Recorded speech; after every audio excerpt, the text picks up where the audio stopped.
Hello guys, nandito naman ako. At syempre, good morning muna dyan. Good morning pala rito at good evening dyan. Eto guys, pag-usapan natin sapagkat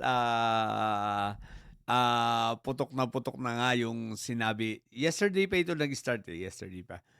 Itong interview ni Senator Ping sa 1PH sa Historicon, no?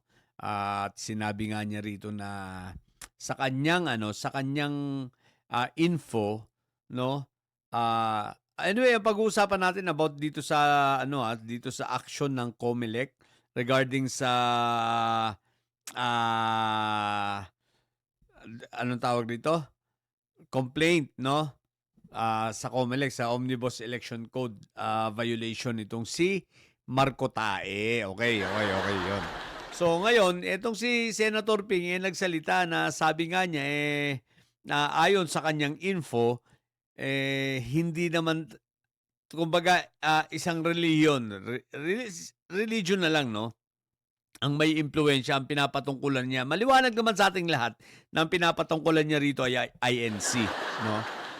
Guys, kung natatandaan ninyo last December ko pa sinasabi sa inyo na mangingialam o magkakaroon ng impluwensya, gagamitin ng INC ang kanilang impluwensya at ni Marco Beta upang i-delay or as much as possible wag na nga namang matuloy itong paghatol sa kanya o ang resolution ng COMELEC dahil nga sa talagang shoot siya sa balde. Dahil ang mga kasong ito ni Marco Beta Diyos ko po Rudy, maliwanag pa sa ito sa sikat ng araw, no?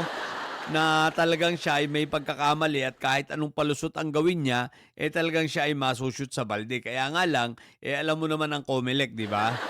Puro palusot rin ito. Kaya nga, Chairman Garcia, baka naman. Kung hindi mo kayang gampanan ng trabaho mo, bumaba ka na dyan. No? Kagaya nung kay Cheese, walang nangyari.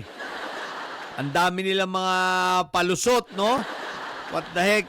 Ginawa nila ngayon na masyadong komplikado na raw ang Omnibus Election Code na na sinusunod natin ngayon sa COMELEC at parang pinapalabas nila kailangan magkaroon ng revision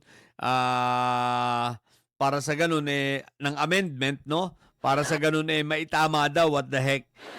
Anyway, kung ito man ay sa tingin ng ating Kongreso ay dapat talaga na baguhin, bigyan ng pansin, bekenemen, pakibigyan nyo na po ng pansin para mga ganitong pangyayari hindi na maulit. Pero balik tayo kay Marco Tae. Okay.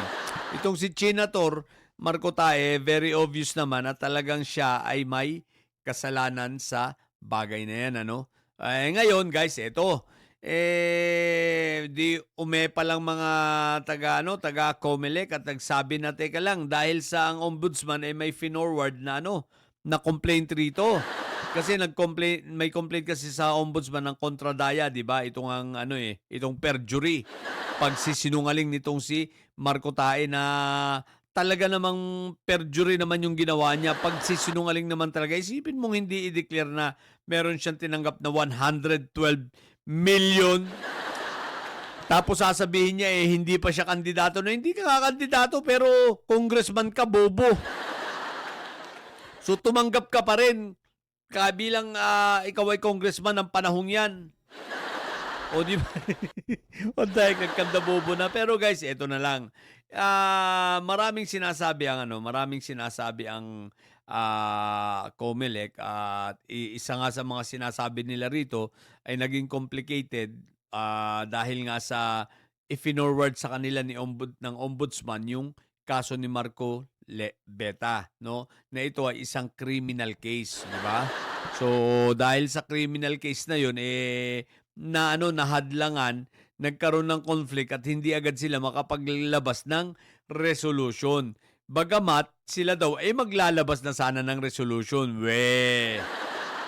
Talaga ba?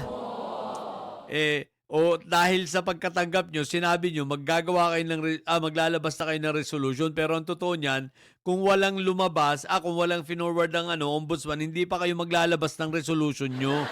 Style nyo bulok Dahil nga, talaga namang ang totoo niyan, may impluensya naman talaga ang INC sa inyo. Eh, 'di ba sinabi ko na 'yan nung December pa na makikialam ang INC at ako'y naniniwala na nakikialam nga diyan 'no. Sumasawsaw at ginagamit ang impluwensiya, 'di ba? Pero salamat na lang, do'n sa ibang mga INC ng mga kaibigan natin na, naninindigan sa tama at hindi sumusuporta rito kay Marco Tae. Dahil talaga naman 'pag sinuportahan mo naman si Marco Tae, tae ka na rin talaga.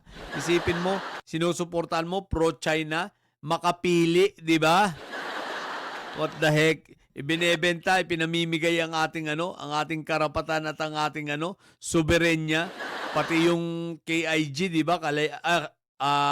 KGI, yung Kalayaan Group of Island, 'di ba? Talagang paninindigan niya na hindi sa atin. Ganyan si Marcobeta, imbis na ipaglaban ang karapatan nating mga Pilipino at karapatan natin na sa karagatan na yan at ang mga isla dyan, si Marcobeta ipagpipilitan na hindi atin at wala tayong karapatan.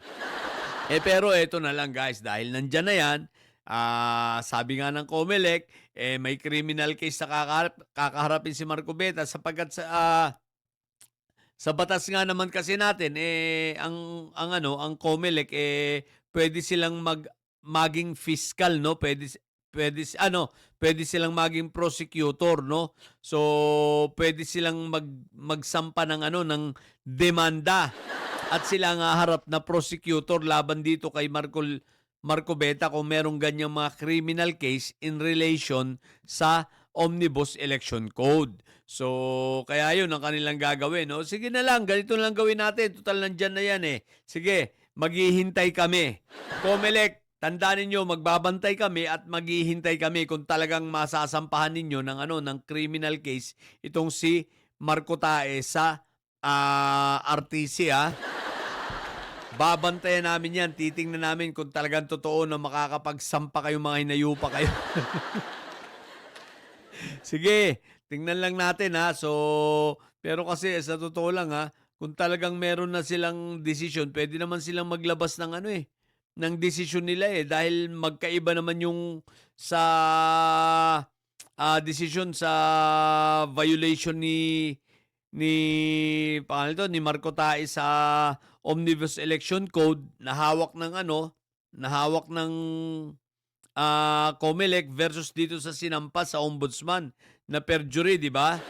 So, pero anyway, nandyan na yan. So, abangan na lang natin. Tingnan natin. So, maghihintay kami, COMELEC, at kami ay magbabantay. Okay? Tandaan nyo yan. So, titingnan namin kung ano ang lalabas sa inyong resolution. At pag yan ay lumabas na against kay Marcobeta at sa tuluyan nyo siyang sasampa ng kaso sa korte, papalakpakan namin kayo. So, yun. Maghihintay lang kami. Okay? So, yun lang. Sa mga bobong didilis at may sayad dyan, ang tatay nyo ay karton. Natili kayo mga bobo at may sayad sapagkat ang may sayad ay laging high blood. Bye!